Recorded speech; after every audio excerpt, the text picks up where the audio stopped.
გამარჯობა, დიდი მადლობა. დღევანდელ ეპიზოდში მინდა გაგაცნოთ და წარმოგიდგინოთ ბატონი შოთა ღვინერია, რომელიც გახლავთ ეკონომიკური პოლიტიკის კვლევების ცენტრის უფროსი მკვლევარი. შოთას ეკავა სხვადასხვა თანამდებობა საქართველოს საჯარო სამსახურში, ბოლო პერიოდში მსახურობდა ეროვნული უშიშროების საბჭოში მდივნის მოადგილის თანამდებობაზე, მანამდე უსაფრთხოების პოლიტიკისა და ნატოში ინტეგრაციასთან დაკავშირებულ საკითხებზეც მუშაობდა და მოკლედ ძალიან მდიდარი გამოცდილება აქვს შოთას. დიდი მადლობა კიდევ ერთხელ შოთა შენი დროისთვის. შოთა ამჟამად გახლავთ შეერთებულ შტატებში, იქ მუშაობს და სწორედ ამიტომაც გვაქვს ჩართვა Zoom-ის საშუალებით. და პირველივე კითხვა ცხადია შოთა, ყველა მზერა, ყველა თვალი არის ირანისკენ, საქართველოს სამხრეთისკენ. ძალიან საინტერესო იქნება შენი დაკვირვება სწორედ შეერთებული შტატებიდან საქართველოს სამხრეთით მიმდინარე მოვლენებზე, იმ ოპერაციაზე, რომელიც ამჟამად პროცესშია, რა ჩანს, რა პერსპექტივა და რა განვითარებას ელი? გიორგი, დიდი მადლობა მოწვევისთვის, წარდგენისთვის, მივესალმები მსმენელს. ირანთან დაკავშირებით ორი ძირითადი სტრატეგიული ვექტორი იკვეთება, რაც საქართველოსთვის არის ძალიან მნიშვნელოვანი და საქართველოს საგარეო პოლიტიკის და უსაფრთხოების პოლიტიკის ასეთის არსებობის შემთხვევაში მნიშვნელოვანი იქნებოდა ძალიან. პირველი არის ის, რომ ამერიკის შეერთებული შტატების საგარეო და უსაფრთხოების პოლიტიკა არის რადიკალურად შეცვლილი და სულ სხვა სახეს იღებს დღეს, იმისგან განსხვავებით, რასაც ელოდა ბევრი ტრამპის მეორე ადმინისტრაციისგან. და მეორე არის ის, რომ თვითონ სამხრეთ კავკასიაში მიმდინარე მოვლენები ვითარდება იმ მიმართულებით, რომელი მიმართულებითაც ძალიან რთული იყო მოვლენების ასეთი განვითარების განჭვრეტა რამოდენიმე წლის წინ. შევეცდები ორივე მიმართულებაზე ცოტა უფრო ფართოდ გავშალო, რას გულისხმობ. პირველ რიგში ამერიკის საგარეო პოლიტიკას რაც შეეხება ტრამპის მეორე ადმინისტრაციის დაწყების მომენტიდან მოყოლებული არსებობდა უამრავი შიში, არსებობდა უამრავი წინააღმდეგობა იმასთან დაკავშირებით, რომ ტრამპი იქნება შიდა საქმეებზე ორიენტირებული, მას ექნება იზოლაციონისტური პოლიტიკა და ის იქნება დაკავებული ძირითადად ამერიკის შიდა საქმეებით და ეკონომიკური საკითხების დაალაგებით. თუმცა ვხედავთ, რომ მისი საგარეო პოლიტიკა არის აბსოლუტურად განსხვავებული. მან ვენესუელაში ჩაატარა სასწაული ოპერაცია და გაიტაცა მადურო, რომელიც არის დიდი მტერი ამერიკის ინტერესების. მან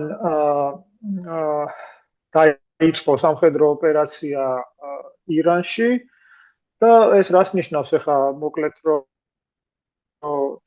შევაფასოთ ჩვენთვის, საქართველოსთვის. ეს ნიშნავს იმას, რომ თუ კი ამერიკა აქამდე იყო ჰიპოთეტურად ძალიან ძლიერი სახელმწიფო, მას გააჩნდა ძალიან ძლიერი ძალის ინსტრუმენტები და არც ერთ სხვა სახელმწიფოს არ ჰქონდა მასთან გათანაბრებული ეკონომიკური და სამხედრო და სხვა სახის ეროვნული ძალის ინსტრუმენტები, თუმცა მას არ შეეძლო ამ ინსტრუმენტების გამოყენება ეფექტურად. ხო, ჩვენ უსაფრთხოების ექსპერტთა წრეში ვიყენებდით ასეთ ტერმინს, რომ ამერიკულ საგარეო და უსაფრთხოების პოლიტიკას არ აქვს კბილები. მას აქვს კუნთები, თუმცა მას არ შეუძლია კბენა, იმიტომ რომ მან დაკარგა კბილები. ანუ ობამას, ბაიდენის და კიდევ სხვა პრეზიდენტების პირობებში ამერიკის ქმედებების განჭვრეტა იყო ძალიან ადვილი. და ძალიან ადვილი იყო ამერიკის მოწინააღმდეგეებისთვის იმისი განსაზღვრა, თუ რას იზავდა და რას არ იზავდა ამერიკის ესა თუ ის ადმინისტრაცია. დღეს ეს არის აბსოლუტურად შეცვლილი. ტრამპის ქმედებები და პოლიტიკა და სტრატეგია არის ამ რაღაცა სტრატეგიული გაურკვევლობის გურუსში ჩართული.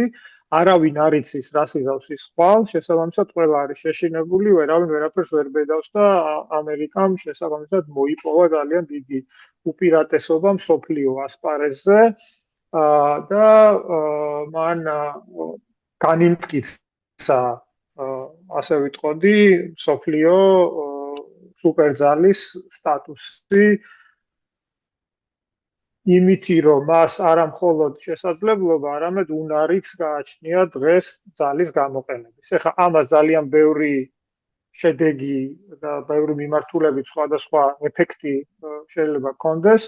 ამაზე ეხლა სამწუხაროდ გადაცემის ფორმატიდან გამომდინარე არ გვექნება საშუალება რომ დეტალებში ჩავიდეთ. თუმცა ეს ძალიან საყურადღებოა ესეთი ქვეყნებისთვის, როგორც არის საქართველო, რომელიც დამოკიდებულია მისი საგარეო პარტნიორების აქტიურ ქმედებებზე და აქტიურ პოლიტიკაზე ჩვენ რეგიონთან მიმართებაში. და ეხლა აი ამ რეგიონთან მიმართებაში პოლიტიკას რო შევხედოთ, როცა ამერიკის შეერთებული შტატები ემზადებოდა აი ამ სამხედრო მოქმედებებისთვის ირანის წინააღმდეგ, მათ სამხრეთ კავკასიის ქვეყნებთან ძალიან მკაფიო ნაბიჯები გადადგეს ურთიერთობების ჩამოყალიბების და განსაზღვრის მიმართულებით. პრეზიდენტ ტრამპს ჰქონდა პირადი ინიციატივა აზერბაიჯანსა და სომხეთს შორის ურთიერთობების მედიაციის თაობაზე, არსებობს ეს ინიციატივა ტრიპის სახელით ცნობილი და თუ კი რამე შეუსაბამობა შეიძლება არსებობდეს ჩვენ რეგიონში არის ის, რომ საქართველო, რომელიც ყოველთვის იყო უახლოესი სტრატეგიული პარტნიორი ამერიკის შეერთებული შტატების ამ ინიციატივის ნაწილი არ არის და ორი დანარჩენი სამხრეთ კავკასიის ორი დანარჩენი სახელმწიფო, რომელსაც არ ქონდა ამერიკასთან ასეთი ახლო ურთიერთობების უფუნება, დღეს არის წინა ხაზზე ამერიკის რეგიონული პოლიტიკის ჩამოყალიბების ამ რეგიონის მიმართ. ეს არის ძალიან დიდი შესაძლებლობა ჩვენთვის, რომელიც დაიკარგა და ძალიან რთული იქნება საქართველოსთვის ამ დანაკლისის გამოყენება მაშინ, როცა ტრამპის ღია პოზიცია არის მისი ნატოს მოკავშირეების მიმართაც კი ის ამბობს პირდაპირ, რომ ის ქვეყნები, რომლებიც არ არიან ჩვენი სტრატეგიის განხორციელების ნაწილი და უარს აცხადებენ იმაზე, რომ ითანამშრომლონ ჩვენთან იმ საკითხებზე, რა საკითხებიც ჩვენთვის არის მნიშვნელოვანი, არ უნდა ელოდონ ამერიკისგან არავითარ არც შეღავათს და არც თანამშრომლობის შესაძლებლობებს. აქედან გამომდინარე, ეს ამერიკის საგარეო პოლიტიკის გააქტიურება ჩვენთვის ერთის მხრივ შესაძლებლობა იქნებოდა, ჩვენ რო ეს შესაძლებლობა გამოგვეყენებინოთ, თუმცა რადგანაც ჩვენ ეს შესაძლებლობა არ გამოვიყენეთ, ეს პროცესები, რომელიც რეგიონში ვითარდება, ვფიქრობ, ჩვენი საგარეო პოლიტიკისთვის და ჩვენი უსაფრთხოებისთვის ძალიან საშიშელ ელემენტებს ატარებს და უამრავი მიმართულებით შეიძლება დააზიანოს საქართველოს ეროვნული Ცოტა აქ უნდა კითხვა ზუსტად საქართველოს ეროვნულ ინტერესებთან დაკავშირებით. ეხლა ჩვენ ამ საუბარს წერთ 31 მარტს საღამოს იყო წუხელ რუბიოს სახელმწიფო დეპარტამენტის მდივანსა და კობახიძეს შორის სატელეფონო ზარი განხორციელდა, თუმცა ერთ-ერთი ყველაზე მნიშვნელოვანი არ ვიცი დღეს შენ რამდენად მიადევნე თვალი ირანის ელჩის განცხადებას საქართველოში თუ ნახე ძალიან საინტერესო იქნება შენი შეფასებაც აი ამ ორი პროცესის და ორი მოვლენის და ამისი შედეგები მოსალოდნელი შედეგებიც, ხო? ანუ რაც აპრიორში უკვე ვიცოდით, რომ რა შედეგი იქნებოდა უსაფრთხოების მოწყვლადობის კუთხით, სტრატეგიულ პარტნიორებზე უარის თქმის და შეჩერების თვალსაზრისით, აი ესეც საინტერესო იქნება შენი პერსპექტივიდან, რომ ამაზეც გავშალოთ და ვისაუბროთ. კი ბატონო, ირანის ელჩის განცხადება უნდა ალბათ განვიხილოთ ასევე ისრაელის საგარეო საქმეთა სამინისტროს განცხადებასთან ტანდემში და მსმენელმა ალბათ იცის, რომ ისრაელმა მოუწოდა თავის მოქალაქეებს თავი შეიკავონ სამხრეთ კავკასიის ქვეყნებში და საქართველოში მოგზაურობისგან იქ ირანული ტერორიზმის მომატებული საფრთხიდან გამომდინარე. ეს არის ყველაზე კარგი ინდიკატორი რა, როცა შენი ტრადიციული პარტნიორები და მეგობრები შენ საფრთხეთ არ გიქვავენ და როდესაც ქვეყანა, რომელიც შენი ქვეყნის ტერიტორიების ოკუპაციას ახდენს, სტაჟს გიკრავს შენი ქმედებების გამო, ხა ეს ყველაზე კაფიო შეფასებაა იმისი, თუ რა შედეგები მოაქვს დღევანდელ ჩვენ საგარეო პოლიტიკას ჩვენი ქვეყნის ეროვნული ინტერესებისთვის. რა თქმა უნდა, იმ სიტუაციაში, როდესაც ყველაფერი გაურკვეველი არის ევროპული უსაფრთხოების ახალი პარადიგმის მიმართულებით. ყველაფერი გაურკვეველია ევროატლანტიკური უსაფრთხოების პარადიგმის მიმართულებით. ეხლა ვხედავთ ჩვენ იმას, რომ ძველი არსებული ესე ვთქვათ, არქიტექტურა ამ უსაფრთხოების მორღვეულია, აღარ მუშაობს და იქმნება ახალი თამაშის წესები, ახალი არქიტექტურა, ახალი ურთიერთობები, ახალი დინამიკა ახალ საჭადრაკო დაფაზე, ესე ვთქვათ, ევროპაში და ევროატლანტიკურ სივრცეში. და ამ ახალი გადანაწილების და ჩამოყალიბების პერიოდში საქართველო ერთ მნიშვნელოვნად არის ავტორიტარული რეჟიმების, რუსეთის და მისი პარტნიორების მხარეს, ხო? ეხლა კობახიძესა და რუბიოს სატელეფონო საუბარი, რა თქმა უნდა, მნიშვნელოვანი იქნებოდა იმ შემთხვევაში, თუ საქართველოს ექნებოდა შესაძლებლობა ამერიკის შეერთებულ შტატებთან ურთიერთობების განვითარების ან გაუმჯობესების. თუმცა იმ პირობებში, როცა დღეს საქართველოს საგარეო პოლიტიკა საერთოდ აღარ გააჩნია და არის რუსეთის საგარეო პოლიტიკის დანამატი, ის რასაც დღეს აკეთებენ საქართველოს ხელისუფლებაში მყოფი პირები, აი ამ პირობებში ხარ რაც არ უნდა ელაპარაკოს რუბიო კობახიძეს, ამას ხო არავითარი აზრი არ ექნება, იმიტომ რომ კობახიძე არ არის ის ფიგურა, რომელსაც შეუძლია საქართველოს საგარეო პოლიტიკის განსაზღვრა. კობახიძე ან თუნდაც ქართული ოცნება დღეს არის კლასიკური მაგალითი, თუ რას ეძახის რუსეთი თავის გავლენის ექსკლუზიურ სფეროს.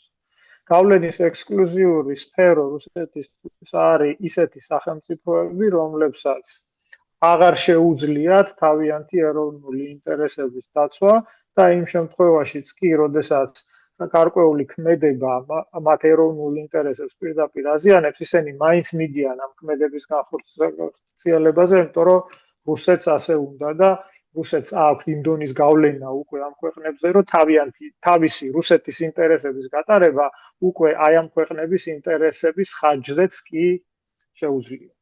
ეს არის ზუსტად ის ვითარება, რაც ახლა ჩვენ გაგვაჩნია ამერიკაში, აქ ვაშინგტონში არავის ილუზია არ აქვს, რომ ქართული ოცნება შეიძლება გახდეს სანდო პარტნიორი ამერიკისთვის, ეს გამორიცხულია, ყველა მიცის, რომ ეს ძალა არის პირდაპირ დაკავშირებული და მართული რუსეთის მხრიდან და მათ რუსეთის ინტერესების წინააღმდეგ წასვლა არ შეუძლიათ. აქედან გამომდინარე, ხა ტექნიკურად რაღაცა ეპიზოდთან დაკავშირებით თუ რუბიო კობახიძესთან რაღაცაზე ტექნიკურზე ისაუბრა, ეს სამწუხაროდ ჩვენი ქვეყნის განვითარების ვექტორზე დიდ სურათში გავლენას ვერ იქონიებს და ესე ზევიდან, ესე იგი, ვერტფრენის ხედით რო შევხედოთ რეგიონის რუქას, საქართველოს ერთნიშნულოვნად არის მიბმული რუსეთზე და არის რუსეთის დანამატი და რუსეთის ინტერესების განმახორციელებელი ესე ვთქვათ, აქტორი რეგიონში და იქ არიან სხვა აქტორები, რომლებიც სხვა მხარეს არიან, სხვა ნაირად ახდენენ თავიანთი ინტერესების დივერსიფიცირებას და სხვანაირად ახდენენ კაპიტალიზაციას ამერიკის შეერთებული შტატების განახლებული ინტერესებისა ჩვენი რეგიონის მიმართ.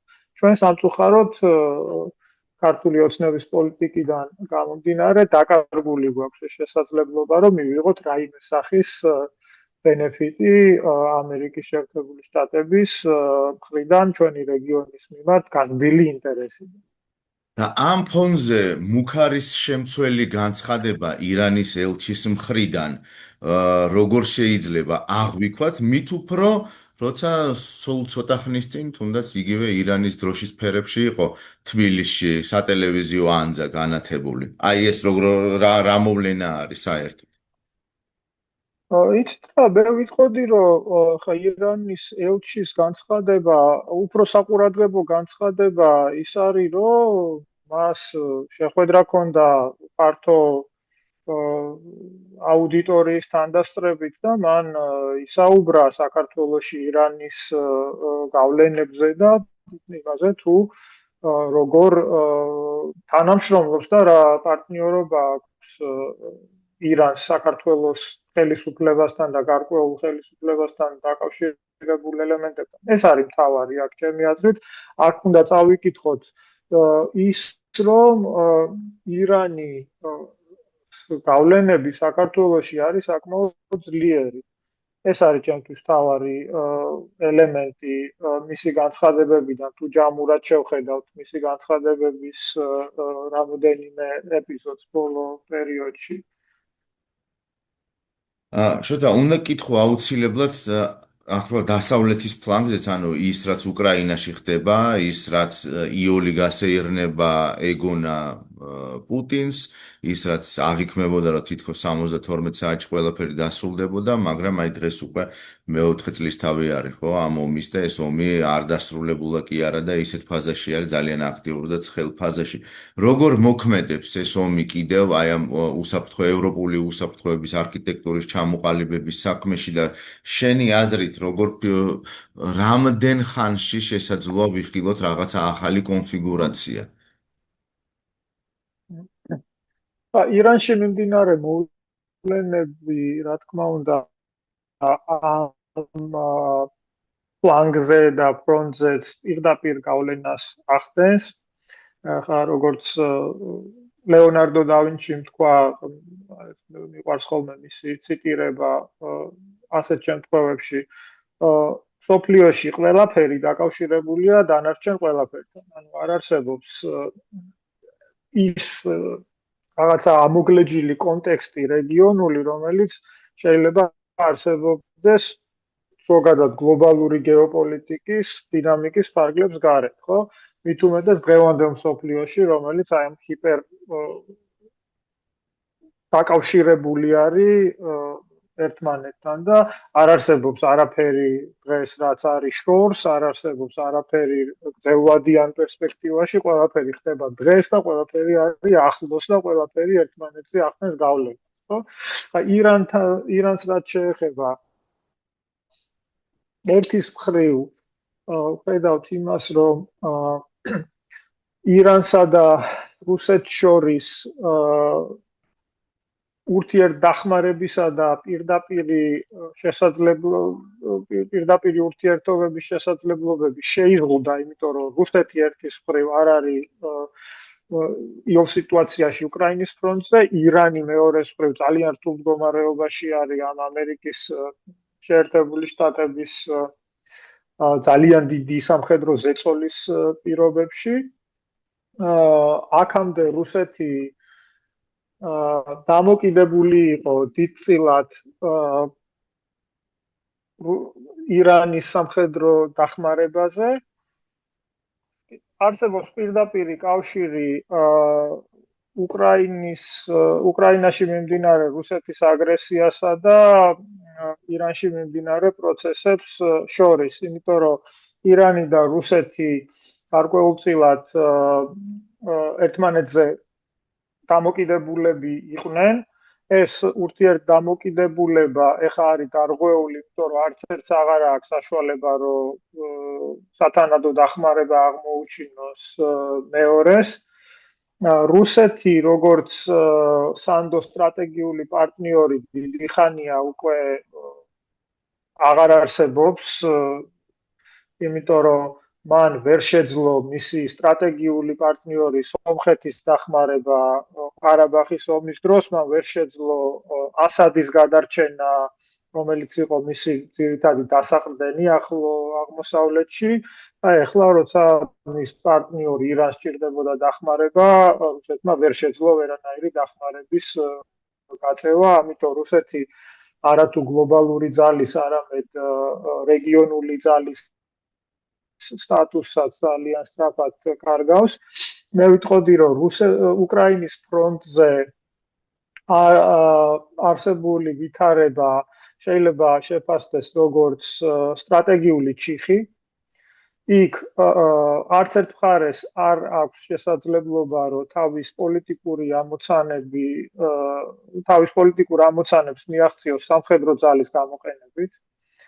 რუსეთს არ შეუძლია, რომ ის ტერიტორიები დაიკავოს და ოკუპაცია მოახდინოს, რომელსაც ის თავისი კანონმდებლობით თავის ტერიტორიებად მიიჩნევს, ეს ყველა კარგად ესმის. პუტინიდან დაწყებული სხვა ყველა ექსპერტის ჩათვლით, რომელიც ჩართულია რუსეთის მხრიდან დაგეგმარების პროცესებში. უკრაინასაც თავის მხრივ არ შეუძლია სამხედრო ძალის გამოყენებით გაათავისუფლოს მისი ტერიტორიები, ანუ იქ არსებული სტატუს quo ასე თუ ისე არის სტატიკური დიდ სურათში. რა თქმა უნდა, იქ რა გარკვეულ ტერიტორიებს ხან რუსეთი იღებს, ხან უკრაინა იბრუნებს, ეს ხაზი ესე ვთქვათ, იცვლება. თუმცა დიდ სურათში არც ერთ აქტორს არ შეუძლია სამხედრო გამარჯვების მოპოვება ამ კონფლიქტში.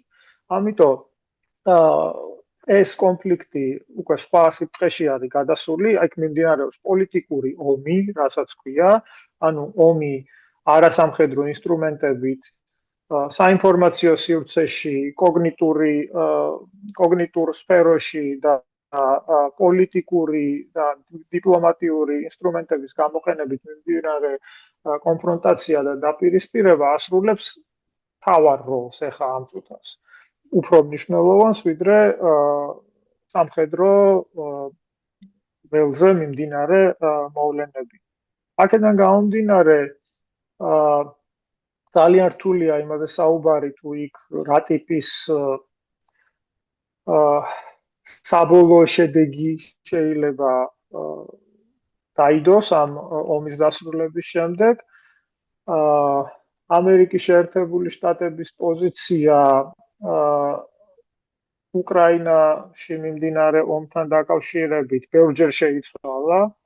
იქ ნათელია, რომ ამერიკას არ გააჩნია ჩამოყალიბებული პოზიცია და ის მიმდინარე მოვლენების მიმდინარეობის ჭრილში უყურებს იქ შესაძლებლობას ამ ომის დასრულების.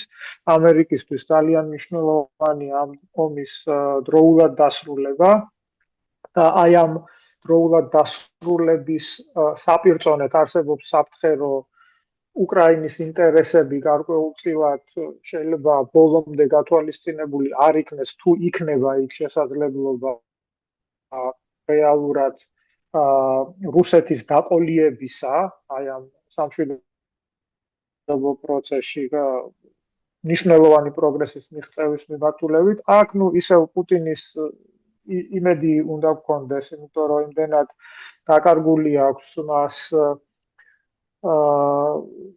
რეალობის აღქმა და იმდენად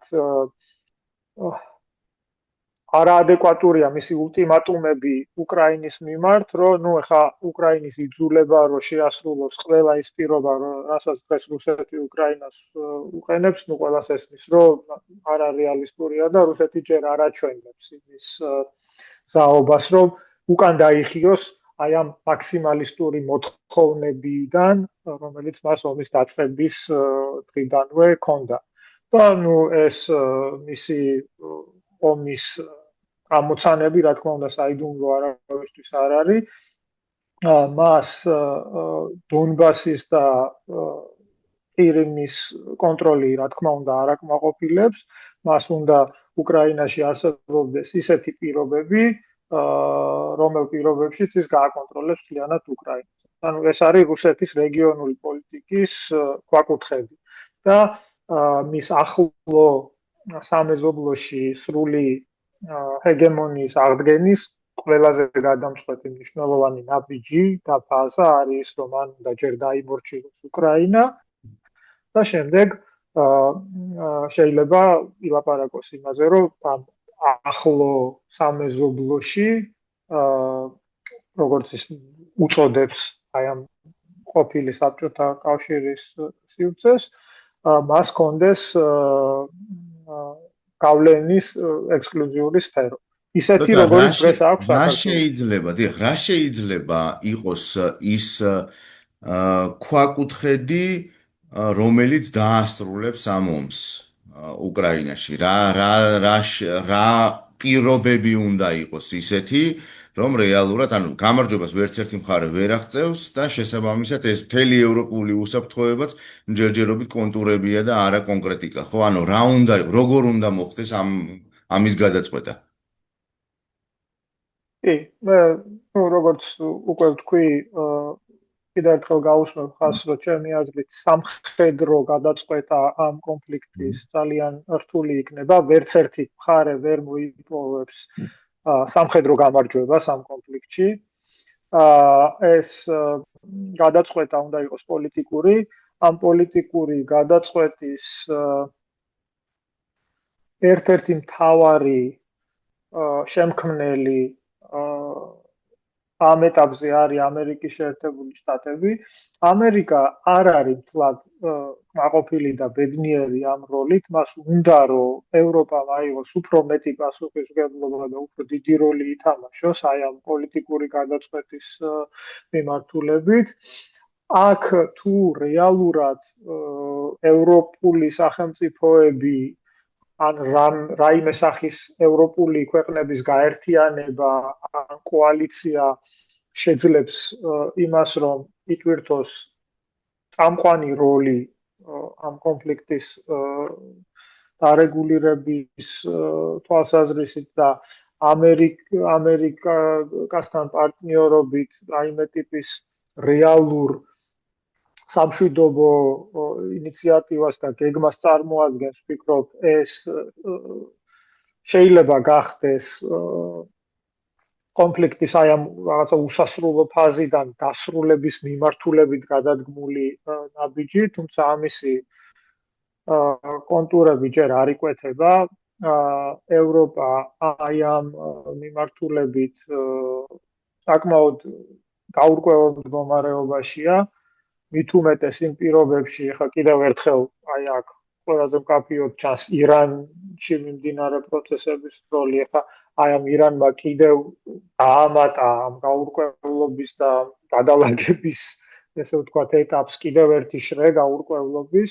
ხა ჩვენ ისეთ ფაზაში ვიმყოფებით აი ამ დიდი გეოპოლიტიკური თამაშის, სადაც აი ამ წუთას რამე კონკრეტული პროგნოზების გაკეთება, რომელიმე მიმართულებით ძალიან რთულია. აქ დღეები, წუთები და კონკრეტული ნაბიჯები, თუნდაც აი პერიფერიაზში მომხდარი ნაბიჯები შეიძლება გახდეს სიტუაციის რადიკალურად შეცვლის ან მთლიანად ამოყირავების საფუძველი. ასეთ შემთხვევებში, როგორც წესი, გადამწყვეტი მნიშვნელობა აქვს ხოლმე რაღაცა აბსოლუტურად მოულოდნელ მოვლენას, აბსოლუტურად და არაპირდაპირ დაკავშირებულ, ესე ვთქვათ, გეოგრაფიულ სივრცეში, რომელიც როგორც წესი თამაშობს ხოლმე გადამწყვეტ როლს ასეთი ტიპის კონფლიქტების ბედის გადაწყვეტის შემთხვევაში. ისტორია ამას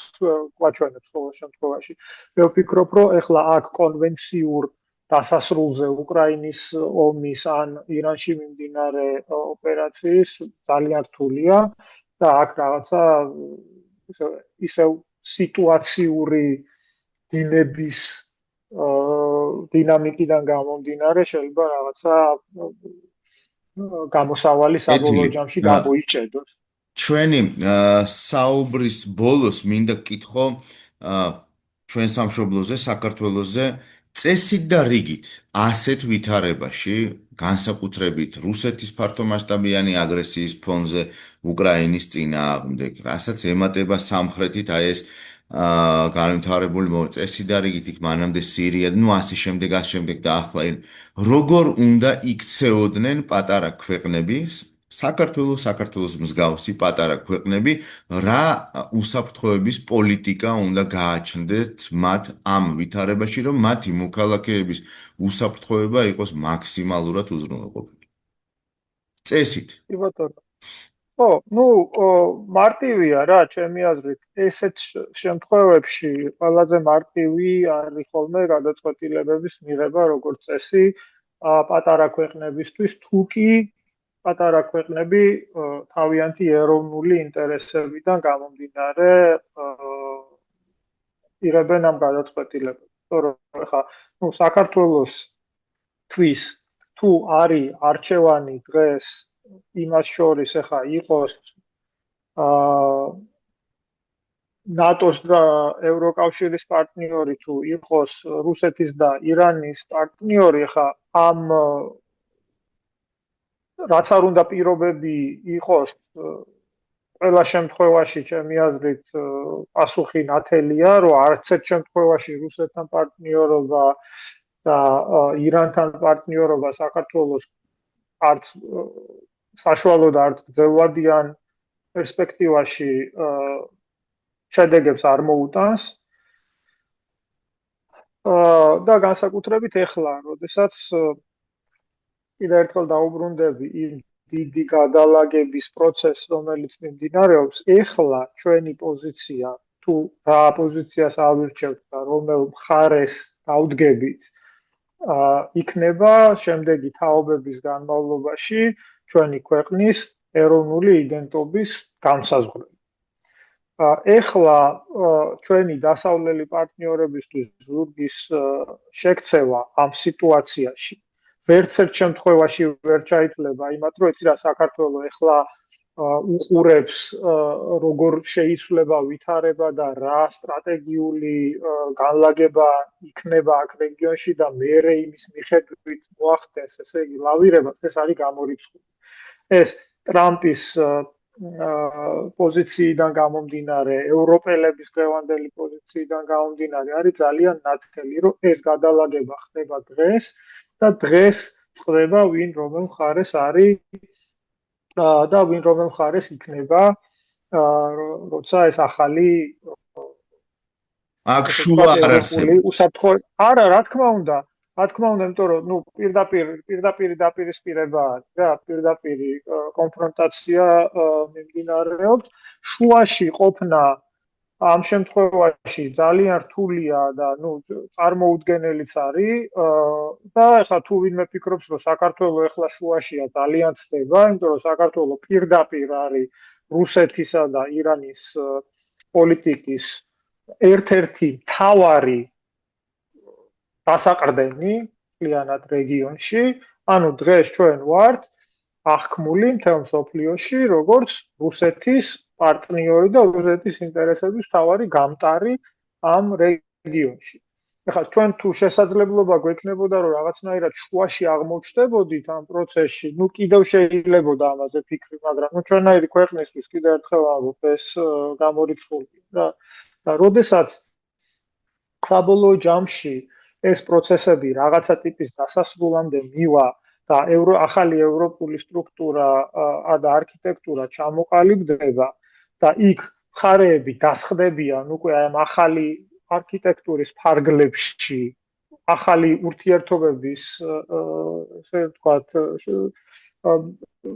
ჩამოსაყალიბებლად, იქ ჩვენ არ გვექნება ადგილი არანაირად, რომ რუსეთი იქ ჩვენ ინტერესებს არ წარმოადგენს, ირანი იქ ჩვენ ინტერესებს არ წარმოადგენს და ჩვენ თვითონ ყველა გზა და ხიდი თუ ჩაჭრილი გვექნება დასავლელ პარტნიორებთან, ესე იგი აღმოჩნდება, რომ საქართველოს ინტერესები იმ ძირითად მაგიდასთან, სადაც სტრატეგიული გადაწყვეტილებები უნდა მიიღოს, რუსეთმა უნდა წარადგინოს და ნუ ეს გვინახავს ეს ფილმი და ვიცით ეს როგორ ხდება. ანუ ხო და ერთი ისიც მინდოდა მე თქვა კიდევ კი, ჩვენ სადღაც 2 წუთი დაგვრჩა სასაუბრო და ხო დასასრულს აი ამ ომსა და მშვიდობაზე მიმდინარეობს ახლა აქტიურად ხო დიდი ხანია უკვე ქართულ საზოგადოებაში მსჯელობა და არსებობს მოსაზრება რომ აი რუსეთთან თუ კარგი ურთიერთობა გვექნება ეს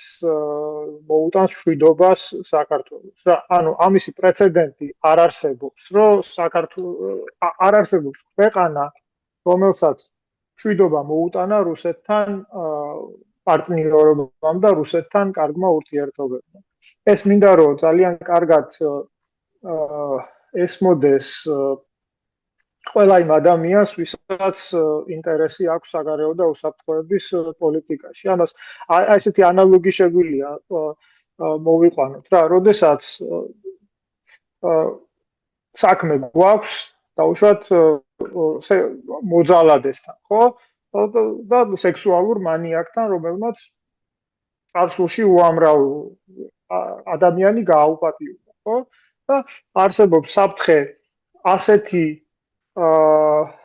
ადამიანისგან, რომ კიდევ გაიმეორებს ესეთ ქმედებას.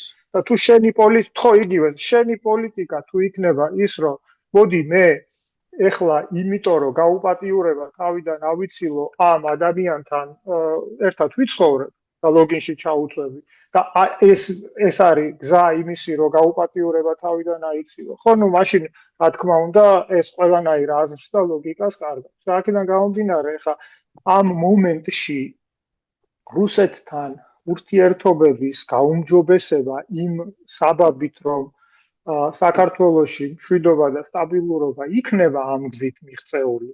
ეს არის აბსოლუტური უტოპია და მე ვფიქრობ, რომ ეს გზა არის ყველაზე მოკლე და ყველაზე ასე ვთქვათ, ზუსტი გზა იმისი, რომ საქართველოს ეროვნული ინტერესები საშუალო და გრძელვადიან